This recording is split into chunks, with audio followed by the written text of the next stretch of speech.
कार्यक्रमांना ते हजेरी लावत आहे। आज देखील ते अशाच पद्धतीने छत्रपती संभाजीनगरच्या आंतरवाली खांडरी या गावामध्ये एका लग्न समारंभात आलेले आहेत। काय सांगाल पाटील साहेब, तुमचे दौरे सातत्याने सुरू आहेत। समाजाशी चर्चा करणं आवश्यक आहे, कारण विषय आरक्षणाचा आहे आणि सरकारनं न दिल्यामुळं पुढची भूमिका काय हे समाजाशी चर्चा करणं खूप आवश्यक आहे। भावनेच्या आहारी जाऊन कुठला निर्णय घेणं चांगलं नाही। आंदोलन हा विषय वेगळा आहे, सामाजिक क्षेत्रातलं आंदोलन ही वेगळं आणि राजकारणाचा विषय वेगळा आहे। जर राजकीय पटलावर आपल्याला भविष्य आजमावायचं असेल तर सगळ्यांशी विचार विनिमय करणं आवश्यक आहे। म्हणून त्या दिवशी 24 तारखेच्या बैठकीत मी मराठा समाजाला सांगताना सांगितलेलं आहे की जरी इथं 3-3.5 लाख लोक होते बैठकीला, तरी पण आपली एक महत्वाची भूमिका आहे आपली की आपले मायबाप गावात आहेत। आपल्याला त्यांना विचारावं लागणार आहे। 2 विषय फक्त विचारायचे सांगितले मी त्यांना, निवडणूक आपण लढवायची का, राजकारणात जायचंय का, आणि एक उमेदवार अपक्ष म्हणून द्यायचा। अच्छा, तुम्ही अहवाल समाजाला मागवलेला आहे। राज्यातले 36 जिल्हे आहेत, त्यामधल्या कुठल्याही अशा एका जिल्ह्याचा किंवा किती जिल्ह्यांचा तुम्हाला अहवाल आतापर्यंत प्राप्त झाला आहे? नाही, 30 तारखेला बोलवलेलं आहे सगळ्यांना। त्यामुळं एवढा मोठा जिल्हा असतो आणि महाराष्ट्रभरातून हे म्हणणं समाजाचं घ्यायचं, त्यामुळे त्यांना वेळ लागणार आहे। त्यामुळे समाज गावागावात बैठका घेतोय समाजाच्या, फक्त मराठा समाजाच्या, त्यांना विचारतोय काय करायचंय। समाजानं तर निर्णय घेतलाय एक उमेदवार द्यायचा आहे म्हणून, म्हणजे बैठकीतल्या, आणि राजकारणात जायचं म्हणून, परंतु मायबापांना विचारायला राहिले गावागावातला करोडोनं मराठा समाज आहे। असं भावनेच्या आहारी जाऊन काही निर्णय घेणं किंवा माझा निर्णय समाजावर लादणं हे योग्य नाही। म्हणून त्यांना विश्वासात घेणं गरजेचं आहे। काय निरोप येतोय त्याच्यानंतर 30 तारखेच्या नंतर दिशा ठरणार आहे राजकारणात जायचंय की नाही, उमेदवार द्यायचे का नाही। आतापर्यंत कुठलाही उमेदवार दिलेला नाही। उमेदवार देणार आहात किंवा नाही इथपर्यंत तुम्ही अजून पोहोचलेला नाहीये? नाही नाही नाही, असं कसं होईल? समाजाला मायबाप मानायचं आणि परस्परच इकडे काही गोष्टी ठरवायच्या माझ्याकडून शक्य नाही। पाटील, दुसरा विषय असा आहे, काल प्रकाश आंबेडकर तुम्हाला रात्री येऊन भेटून गेले, त्यामध्ये काय नेमकी सविस्तर काय चर्चा काय झाली? राजकारणावर झाली? ते भेटायला आले होते मला सदिच्छा भेट म्हणून, आणि त्याच्यावरतीही झाली, राजकारणावरतीही झाली की आपण एकत्र असलं पाहिजे। मी साहेबांना क्लिअर सांगितलं, कारण मी आंबेडकर साहेबाला खोटं नाही बोलतो। मानतोय म्हणल्याचं मानणाऱ्या माणसाला खोटं बोलायचं नसतं। म्हणलं आमचा साहेब 30 तारखेपर्यंत निरोप येणार आहे समाजाचा, तोपर्यंत मला कसलाच शब्द असतो मला देता येणारा नाहीये, परंतु त्यांचा मी आदर करतो आणि करणार सुद्धा, पुढेही करणार कंपल्सरी। आता निर्णय यश येतोय का नो येतोय, हा येतोय का नाही येतो, हे 30 तारखेला ठरणार आहे। त्याच्यानंतरच उमेदवार ठरणार आहे, मात्र त्याच्यानंतर काही होऊ शकतं 30च्या नंतर। तुम्ही वंचित बहुजन आघाडीचे जे उमेदवार असतील त्या उमेदवारांना तुम्ही पाठिंबा दर्शवला आहे का? असं कोण म्हणलंय? अशा चर्चा होत्या म्हणून विचार। नाही नाही, हे बघा, मी काही केलं तरी परिपक्व थोडा का होईना राजकारणी आहेच, मोडतोय मी, शिकतोय त्यांच्याकडून, मला शिकवलंय, सरकारनंच शिकवलंय परिपक्व राजकारणी म्हणजे काय, डाव म्हणजे काय, त्यांनीच मला शिकवलंय। आणि आता मला याच्यातलं काय कळत नव्हतं। चर्चा झाली हे खरंय, राजकारणावरती झाली, उमेदवार आपण कसे दिले पाहिजेत काय, म्हणलं मी साहेब आता 30 तारखेच्या आत मी नाही सांगू शकत, 30 तारखेच्या नंतर सांगणार। आणि याच्यावरती आमची सविस्तर चर्चा झाली।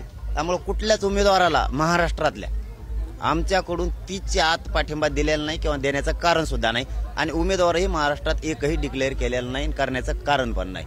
म्हणजे पुढची जी जर असं ठरलं, समाजाने जर ठरवलं की उमेदवार द्यायचेच आहेत, मग त्यानंतर तुम्ही प्रकाश आंबेडकर यांच्या सोबत चर्चा करून मग राज्यभरातले उमेदवार ठरवणार आहात का? हो, खूप मोठी घडामोड होऊ शकते, खूप मोठी एकमेकाच्या समाज जे दुखलेले सरकारपासून ते एकत्र येऊ शकते, कारण सरकारने केलंच तसं।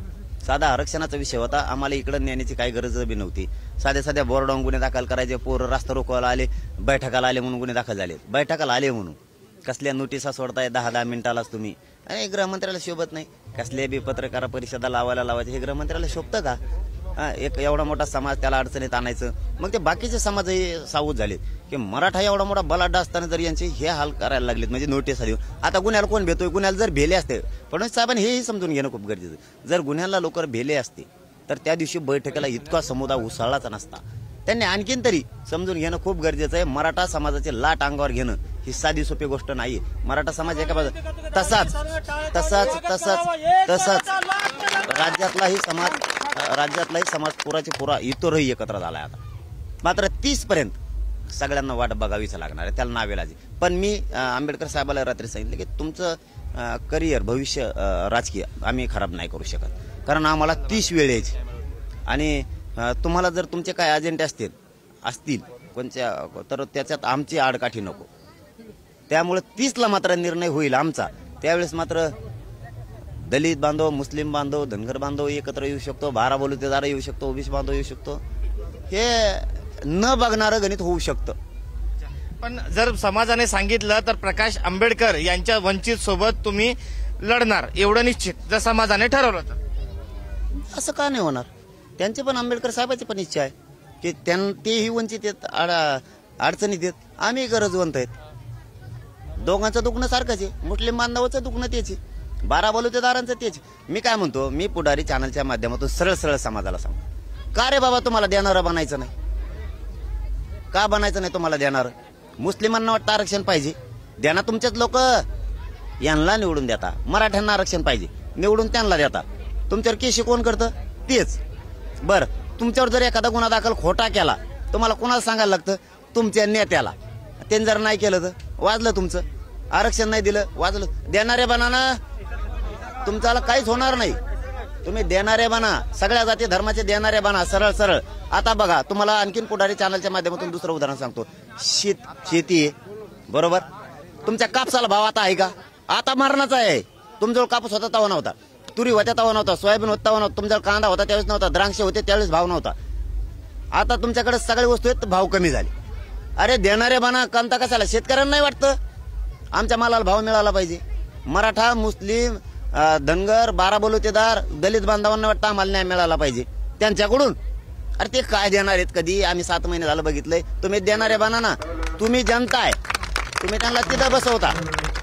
तुम्ही सगळेजण देणारे बना, काय गरज नाही कोणाच्या पाय पडायची. तुम्ही एकत्र प्रचार करणार प्रकाश आंबेडकरांसोबत? आता जे जे जाती एकत्र आल्यात ते सगळेच करतील. पण आता हे जर तरला राजकारणात किंमत नाही बघा. हे काय असतं, सामाजिक आंदोलनाचं अंग वेगळं आहे आणि राजकीय अंग वेगळं आहे. इथं जर तरला किंमत नाही. तुम्ही सर्व समाजाची मोठ बांधून हे निवडणूक लढवणार जर समाजाने ठरवलं तर? काही होऊ शकतं. आणखीनही सरकारला आणि फडणवीस साहेबांना सांगतो, आंदोलनात तुम्ही मला हलक्यात घेतलं होतं, राजकारणात सुद्धा मला हलक्यात घेऊ नका तुम्ही. आपण पाहिलं तर हे होते मनोज जरांगे पाटील. मला हलक्यात घेऊ नका, राजकारणात काही होऊ शकतं अशा पद्धतीचा इशारा त्यांनी दिलेला आहे. मात्र अजून मी कुणाला पाठिंबा दर्शवलेला नाहीये. येत्या 30 तारखेला समाजाचा अहवाल प्राप्त झाल्यानंतर मी पुढील राजकीय भूमिका ठरवणार आहे. ते पण समाजासोबत चर्चा केल्यानंतरच ती भूमिका ठरणार आहे. मात्र आज घडीला मी कुणालाही पाठिंबा दिला नसल्याचं मनोज जरांगे पाटील यांनी सांगितलेलं आहे. कॅमेरा पर्सन संतोष शिरसाटसह मी सचिन जिरे, पुढारी न्यूज, छत्रपती संभाजीनगर.